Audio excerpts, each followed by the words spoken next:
Alrighties, welcome back to Whiskey with E. I'm Eric. Now today I just wanted to come share my thoughts and just ask a few questions. So pretty much the whole topic of this is when your bottle starts to go empty, do you still leave it on the shelf because you want to nurse it and you don't really want to finish the bottle because then it's going to be an empty bottle that you're still going to keep anyway and hoard like all these ones for some reason I can't throw out and stuff.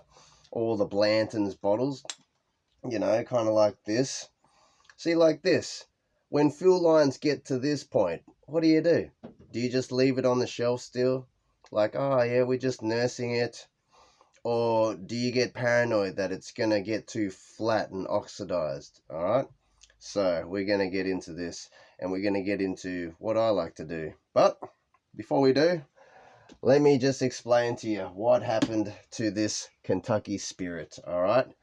So this Kentucky Spirit from Tyrone G was experiencing the same thing, low fuel line. So I did what I thought was the best choice. I filled up these little barrels of the Kentucky Spirit to tuck away freshly. Now, oh my goodness, now check out this, guys. This is the Kentucky Spirit that was aging in the virgin Australian red gumwood. Look at the color difference of that. That is natural. That is no caramel colored sort of shenanigans. That is what Australian red gum does to your bourbon. There you go. But let's get into some blending experiments. We're going to taste and we're going to compare, like the individual components. Let's just say, for example, in this bottle right here, I decided to fill up some 107, like the Baker's, this that we're having in right now, the Kentucky Spirit that I just showed you the bottle of from Tyrone G, and then I topped it up with the Blantons. There you go, from Rick number 15 back in 2021. There you go. So we have a little bit of this poured out in a glass. Alrighties. Honestly, the nose is like half Kentucky Spirit, half Baker's, if that makes sense, with a hint of the Buffalo Trace cherry. Like, yes, the Kentucky Spirit, there was more baked apples kind of vibe to it. Like when you're nosing it side by side with the 107, you really can pick out more of that salted caramel kind of vibe, that roasted peanuts compared to the delicate 101 kind of flavors. But you know what? Let's pour up some Kentucky Spirit. Oh my goodness. Alright, you know what? Let's grab some water. Rinse out this glass. There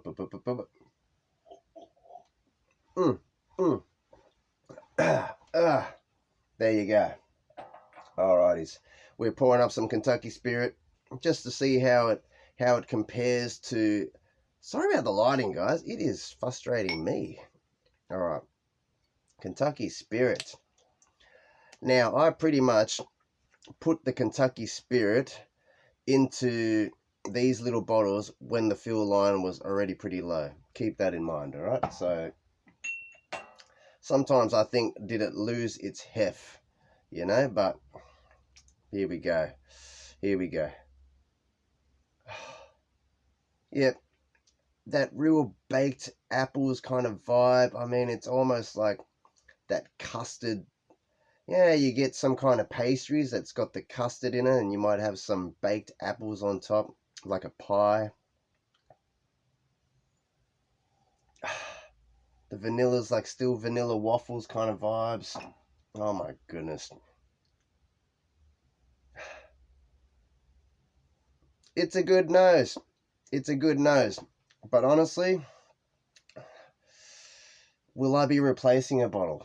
We'll get into this. Hold on. Let's have a sip first, shall we? Mm.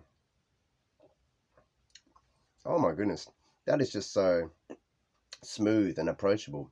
Like, it goes in sweet, but then there's no spikes, there's no heats, there's no peppery spice, there's no rye spice.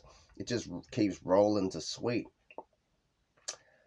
I don't know if it's because I've been used to drinking some 107 and now we're back at 101, or maybe this has had time to really open up at that minimal fill line.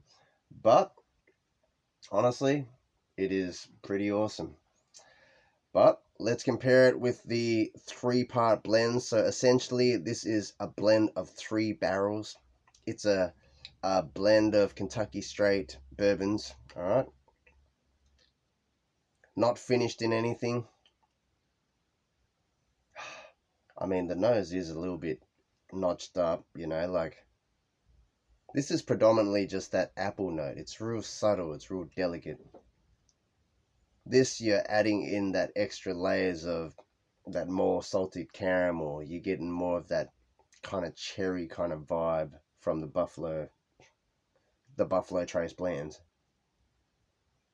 Honestly, beautiful nose. Maybe it even beats the Kentucky Spirit. Alright, let's have a taste. Cheers, everyone. Mm.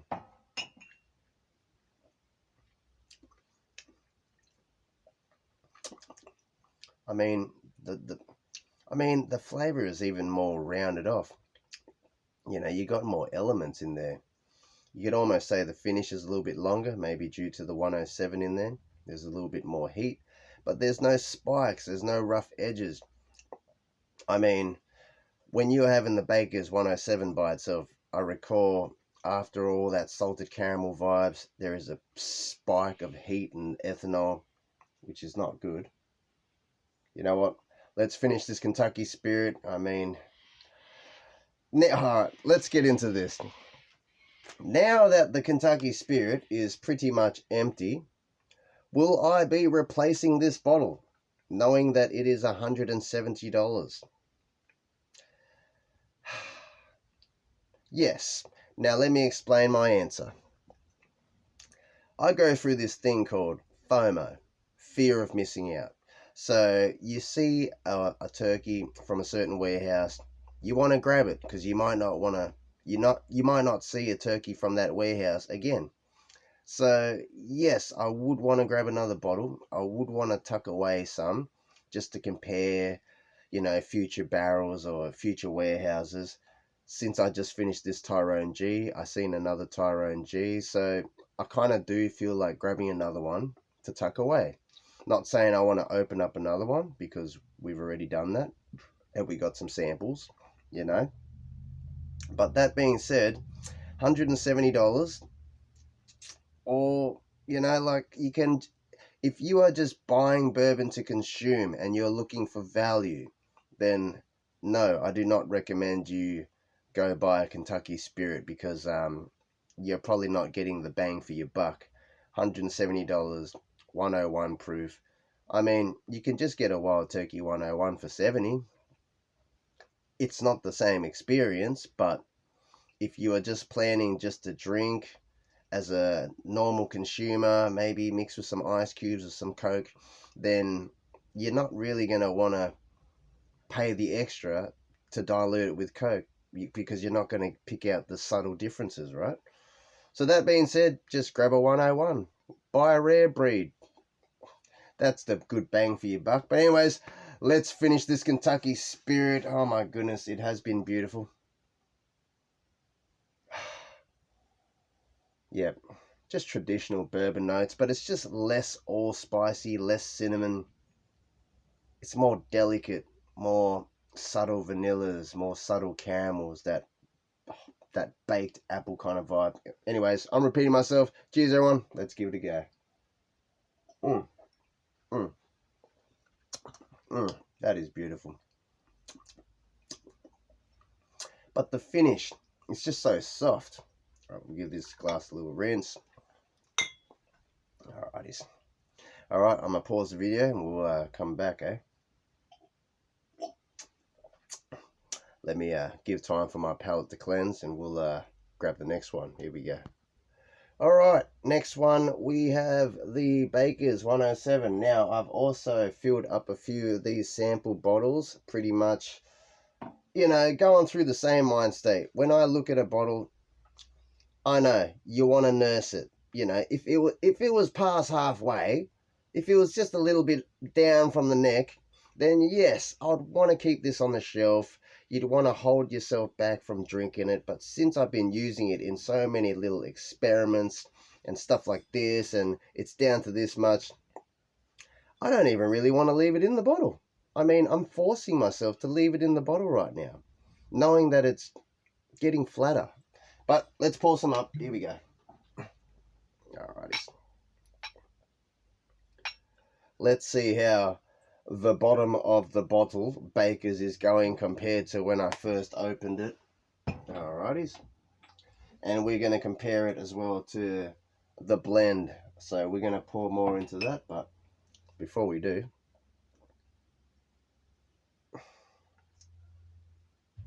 alrighties.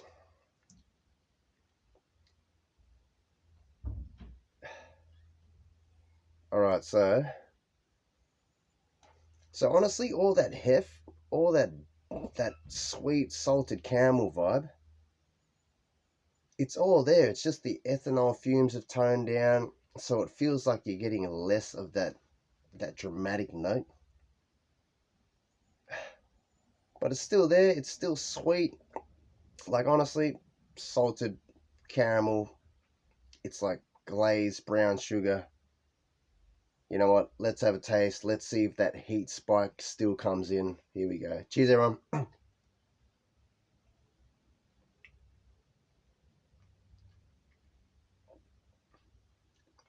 Ah, it wants to, ever so slightly, but it's not there anymore. So when it used to roll in with that sweet salted caramel kind of vibe, it used to have this little prickle of a spike with the ethanol bite, that little bit of that pepper heat, you know, but now it just wants to come, but it's not there. So there isn't even really a spicy spike anymore. You can say it just keeps rolling to be this salted caramel sweetness. You know what? We'll have a taste. Mm, mm, mm. Yeah. I think the finish is even toned down. Like, I'm not even getting that warm, dramatic Kentucky hug anymore. But you know what? We're going to have some more water and we'll come back. We're going to have to compare it with some of the finishes. Let's go. All right, let's compare it to that blend. All right, we got a little sip left. Let's go.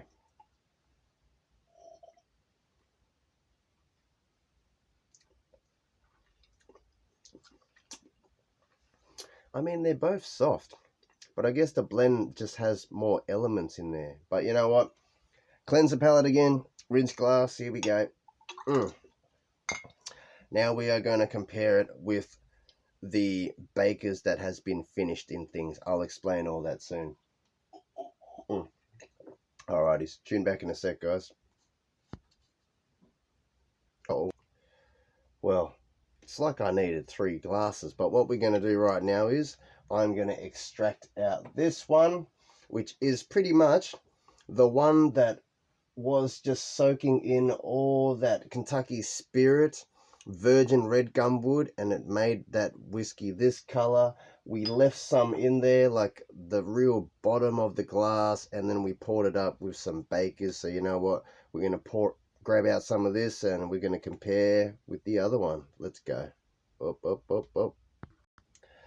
Right, now this second one is the Baker's 107 as well, but it was topped up in red gumwood that had previously been holding some Australian tawny port, and before it was holding that Australian tawny port, it was holding some white coconut rum. So we're gonna pull out some of this one and compare the two, like the virgin, well, not really virgin, but just fresh toasted red gumwood compared to finishing in the port.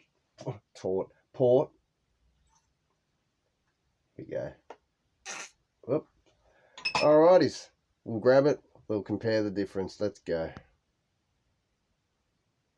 Uh-oh. Pause. And we're back. So, the one that was finished in the port barrel. Oh my goodness. That is almost coming across like coconut chocolate, like a Bounty chocolate. The coconut in the inside with the chocolate on the outside. You're not even getting elements of it's a port cast finish. Port barrel finish. Oh, very beautiful. Now, the virgin Australian red gum. Obviously, red gummy.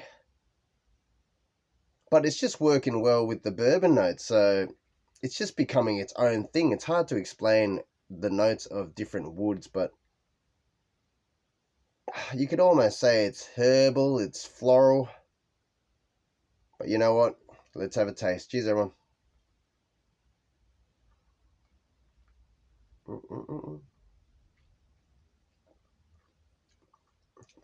Oh, that salted caramel note comes in after you get the notes of all this red gum wood. Alright, hold on. We're going to cleanse our palate. And then we'll have this. 2 seconds, guys. 2 seconds. And we're back. Alrighties, let's try this ex-port barrel finish with the ex-coconut rum vibes. Alright, let's go.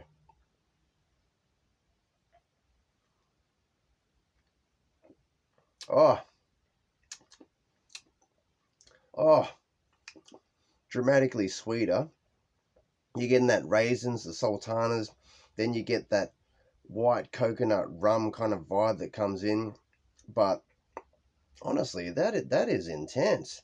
Wow. Alrighty, so pretty much like, comment, subscribe. Let me know if you do these kind of experiments. Now, honestly, like the first feel of the virgin red gum becomes intense, all right? You're going to get like a real reddish hue liquid. The flavor of that red gum is going to be intense. But if you empty out that content, refill it up with the next bourbon, like a second fill, essentially, it's more subtle. But